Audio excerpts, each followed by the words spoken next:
నీ జీవితాన్ని మార్చే గొప్ప సంపద డబ్బు కాదు, సమయం.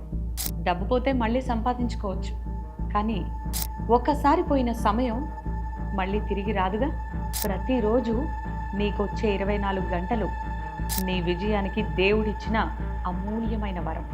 మరి ఆ సమయాన్ని వృధా చేసేవాడు అవకాశాలని కోల్పోతాడు.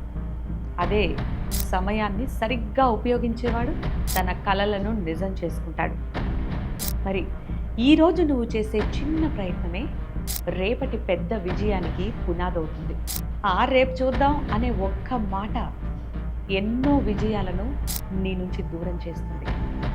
ఇవాళ మన మోటివేషన్ ఏంటంటే, గడియారం ఎప్పుడూ ఆగదు, కాబట్టి నీ కృషి కూడా ఆగకూడదు.